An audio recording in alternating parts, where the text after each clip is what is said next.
Angesco, on l'a dit, en mode guerrier, parce que tous les ans, c'est un petit peu le même scénario. Hein. Les Angevins veulent se maintenir. Alors, est-ce qu'on peut parler de lutte pour le maintien ou est-ce que finalement, ils sont assez tranquilles, les Angevins?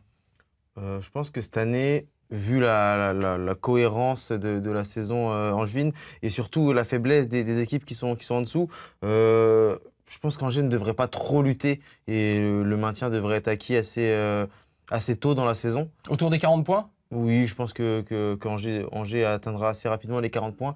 Et il y a beaucoup de qualités en fait dans cette équipe depuis plusieurs années qui sont propres aux équipes à l'équipe de Stéphane Moulin, notamment le combat. Et je pense qu'Angers est suffisamment armé pour s'assurer un maintien tranquille. Ouais, c'est pour ça qu'on a mis en mode guerrier. On va regarder d'ailleurs sur les réseaux sociaux pas mal d'images d'entraînement. On essaie de faire des attaques placées, on va le voir.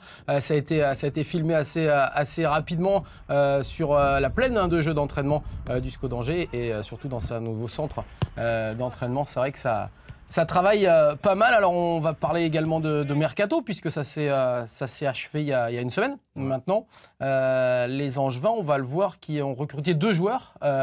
C'est Théo Pelnard qu'on voit sur cette image. L'ancien Bordelais, qu'est-ce que t'en penses d'abord? Théo Pelnard qui arrive à Angers. Défenseur. Ouais, défenseur latéral gauche. J'ai été un peu surpris de voir Angers recruter Pelnard, même si c'était un poste où Angers avait besoin de monde. Parce que Pierrick Capel dépannait beaucoup à ce poste-là depuis quelques mois, mais le choix de Pelnard me surprend un peu parce que c'est quelqu'un qui n'a pas forcément de grosses références en Ligue 1, même s'il a joué quelques matchs avec Bordeaux. Cette année, il a pas du tout joué avec les pros, il a quelques matchs avec la réserve. Donc j'aurais pensé qu'Angers choisirait quelqu'un avec plus d'expérience peut-être pour jouer à ce poste-là. Et puis ils ont recruté également un défenseur sénégalais qui a évolué en Pologne, si je ne dis pas de bêtises, Pape Djibril Thio.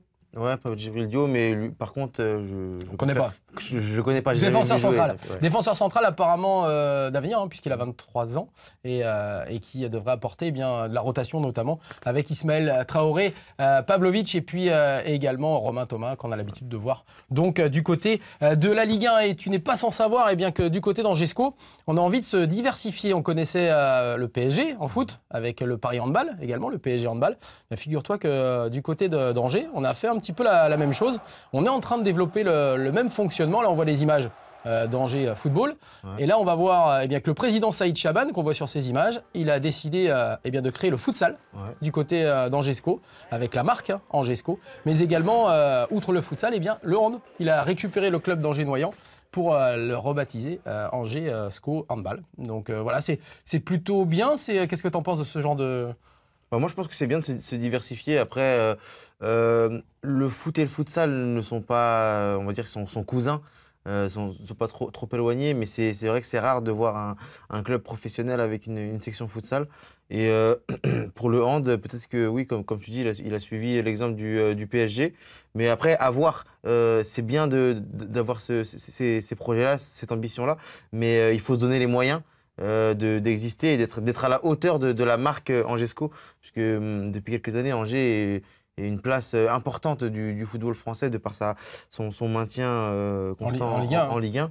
Donc il faut que les équipes qui portent le nom d'Angesco représentent au mieux la marque. Alors toi qui connais bien le futsal également, c'est précurseur justement d'amener cette discipline qui est proche du football mais qui se joue en salle dans un club, dans le même giron en fait que le club.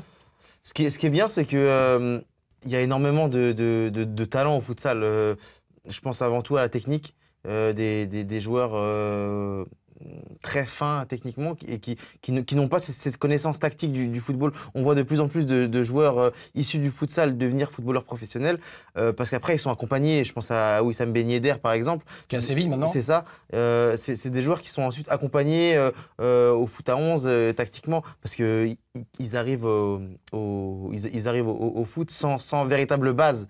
En fait, juste avec la technique du futsal, du foot de rue aussi. Et donc, le fait qu'Angers crée une section futsal, ça va peut-être leur permettre de développer une double compétence, on va dire, entre foot et futsal, vu que les deux seront forcément liés. Effectivement, puis il y aura également le grand public qui pourra venir jouer au futsal. Et comme tout à chacun, on verra si ça porte ses fruits dans les années à venir. Saïd Chaban, en tout cas, l'un des premiers présidents à effectuer ce grand saut. Voilà, on va maintenant aborder l'actualité, et elle est riche, du FC Nantes.